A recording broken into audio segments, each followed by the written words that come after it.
স্টুডিওতে আমরা আমন্ত্রণ জানিয়েছি রাষ্ট্রায়ত্ত প্রতিষ্ঠান মিল্ক ভিটার ব্যবস্থাপক পরিকল্পনা উন্নয়ন জনাব মোহাম্মদ মকবুল হোসেন। জনাব মকবুল হোসেন, আপনাকে স্বাগত জানাচ্ছি আমাদের স্টুডিওতে। ধন্যবাদ আপনাকে। আপনি দীর্ঘদিন আছেন এই প্রতিষ্ঠানের সাথে এবং আমরা জানি যে মিল্ক ভিটা আসলে বাংলাদেশের প্রান্তিক খামারি থেকে শুরু করে এবং যারা ভোক্তা আছেন তাদের মধ্যে একটা সেতু বন্ধন তৈরি করে এই মিল্ক ভিটা। তো একটু বলবেন যে আসলে মিল্ক ভিটার শুরুর গল্পটা থেকে আমরা একটু শুরু করতে চাই। খামারি থেকে মিল্ক ভিটা আমাদের একটা সেতুবন্ধন করি। সেতুবন্ধনটা কিভাবে হয়, আমরা ফার্মার্স লেভেল থেকে একবার রুট লেভেলে, যেখানে হয়তো আপনি আমি কখনো যাইনি, যেমন পঞ্চগড় বা আরও রিমোট এরিয়া যেখানে ক্যাটেলগুলো রেয়ারিং হয়, ওইখান থেকে আমরা একটা সমিতি ফর্ম করি। সমিতি ফর্ম করে সমিতিগুলো আমরা ওই সমিতির মিল্কটা আমরা একটা জায়গায় কালেকশন করি। সমিতির একটা অফিস থাকে, ওই অফিস থেকে এটা আবার আমাদের চিলিং প্ল্যান্টে আসে। চিলিং প্ল্যান্টে এটা আমরা নানাবিধ পরীক্ষা নিরীক্ষা করে এটাকে আমরা সংরক্ষণ করি 1 দিন বা 1.5 দিন পরে। এটা আমাদের মেইন প্রসেসিং প্ল্যান্টে আসে। এই প্রসেসিং প্ল্যান্টে আসার যে প্রক্রিয়াটা, এটাতে একবারে আমাদের রুট লেভেলের ফার্মার্স থেকে শুরু করে আমাদের এই যে ঢাকার ভোক্তা, প্রসেসিং প্ল্যান্ট থেকে যে ঢাকার ভোক্তাকে আমরা দিই, তো এই টোটাল প্রক্রিয়াটাই আমরা মেনটেন করি এইভাবে। মিল্ক ভিটা যে স্থাপিত হয়েছে, এটা হলো আমাদের ফার্মারদের প্রধান এইমটাই নিয়ে আমাদের এটা সৃষ্টি করা হয়। যে 1973 দিকে, যে যখন দেখা গেল যে স্বাধীনতার পরেই আমাদের দেশে তো ফার্মারদের আর নাই, যে মিল্ক বিক্রি করার কোনো নাই, বা আমাদের ফার্মারদের একটা ইন্ডাস্ট্রি, মিল্ক ইন্ডাস্ট্রি বা শ্বেত বিপ্লব দরকার। ওই ইন্ডাস্ট্রিকে আমরা কিভাবে এস্টাবলিশ করতে পারি, ওই এস্টাবলিশমেন্টের দিকে লক্ষ্য করেই আমরা আসলে এই ভোক্তা থেকে তৈরি করে আমরা একবারে শহরের মানুষের জন্য দুধের নিশ্চয়তা এবং পুষ্টি প্রদানটা লক্ষ্য করেই মিল্ক ভিটাটা আসলে প্রতিস্থাপিত হয়। আচ্ছা, সারা বাংলাদেশে আপনাদের কি পরিমাণ অফিস আছে যেখান থেকে এই কার্যক্রমগুলো হয়? আমাদের এখন সারা বাংলাদেশে 61টা চিলিং প্ল্যান্ট আছে, আর আমরা আরও 12টা সার্ভে করতেছি। যদি আমাদের সার্ভেতে এটা টিকে মানে পজিটিভ হয়, তখন আমরা ওখানে চিলিং প্ল্যান্ট স্থাপন করব।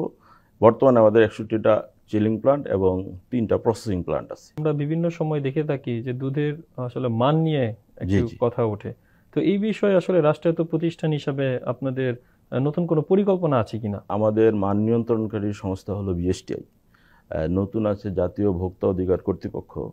যে বিএসটি এর যে গাইডলাইন, ওই গাইডলাইনগুলো মেনে যথাযথ প্রক্রিয়ায় আমরা যারা প্রক্রিয়াজাতকারী প্রতিষ্ঠান আছি, তাদের মধ্যে আমরা এটা প্রক্রিয়া করার চেষ্টা করি।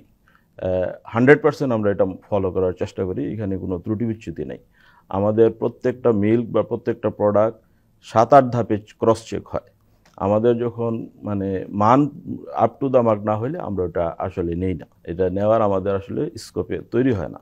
আমাদের প্রধান উদ্দেশ্য হলো প্রান্তিক খামারিদের মিল্ক মানসম্মত দুধ সংগ্রহ করা, এবং শহরের মানে সিটি ডুয়েলার্স যারা, শহরের যারা অধিবাসী, যেখানে ক্যাটেল পপুলেশনটা নাই, আমরা এইখানে প্রসেসিং করে এটা একটা আদর্শ মানে আমরা এটা সরবরাহ করার চেষ্টা করি। আমরা সর্বাত্মকভাবে মানটারে মেনটেন করার চেষ্টা করি। সেটা আপনারা করেন, কিন্তু যারা একটু ফ্রেশ একটা মিল্ক খেতে চাচ্ছে কোনো ফার্ম থেকে নিয়ে তার বাড়ির আশেপাশে, তাহলে সেক্ষেত্রে কি মানে সেটা নেওয়া ঝুঁকিপূর্ণ আপনি বলছেন? হ্যাঁ, এটা ঝুঁকিপূর্ণ। প্রসেসিং মিল্ক আমরা কি করি, আমরা পাস্তুরাইজেশন করি। আমরা যদি ফ্রেশ মিল্ক হই, আপনি দেখবেন যে উন্নত দেশগুলোতে কোনো মিল্কই কিন্তু প্রসেসিং ছাড়া হয় না, পাস্তুরাইজেশন ছাড়া হয় না। কারণ হলো কি, এটাতে যখন আমরা এই মানে মুক্ত বাতাসে যখন এটাকে আমরা মিল্কিং করি, বা আমরা তো এই পাত্রে থেকে ওই পাত্রে নেই, এইখান থেকে সেখানে, বা দোয়ানোর সময় ক্যাটেলে যখন আমরা দোয়াই, তখন নানান ধরনের অ্যাডাল্ট্রেশন হয়। এটা হয়, আপনিও জানেন, আমরা ছোটবেলা দেখছি, আমাদের বাপ কৃষক, আমাদের মা কৃষক, আমরা কৃষকের সন্তান, আমরা এটা দেখছি। তারপর আমরা মনে করি যে এই মিল্কটা ফ্রেশ মিল্ক, কিন্তু আসলে আমাদের চিন্তা করতে হবে যে এইটার চেয়ে প্রসেসিং মিল্কটা মানে অনেক ভালো। প্রসেসিং মিনস, প্রসেসিংয়ের একটা থিওরিতে আছে to destroy all pathogenic organism. মানে আপনি যেই জিনিসগুলো আপনার আমার জন্য ক্ষতিকর, বাচ্চাদের জন্য ক্ষতিকর, শিশু বৃদ্ধদের জন্য ক্ষতিকর, ওই অর্গানিজমগুলোকে ডেস্ট্রয় করে ফেলে। লো ফ্যাট মিল্ক তৈরি করতেছি। এটার হলো ফ্যাটটা অনেক কম, প্রোটিনটা কম্পারেটিভলি বেশি।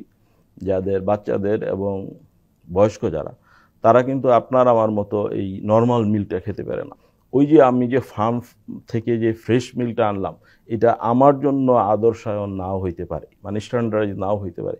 ওই যখন আপনি দেখবেন যে এখন বিভিন্ন ভ্যারাইটিসের মিল্ক পাচ্ছে, প্রোবায়োটিক মিল্ক পাওয়া যাচ্ছে, লো ফ্যাট মিল্ক পাওয়া যাচ্ছে, এটা হলো শুধুমাত্র আপনার আমাদের সবার মানে ফুড হ্যাবিট এবং বয়স এবং আমি কতটুকু নিতে পারবো সেটার জন্যই মানে তৈরি করা হচ্ছে। মানে ফার্মের ফ্রেশ দুধে আপনি এই জিনিসটা পাবেন না।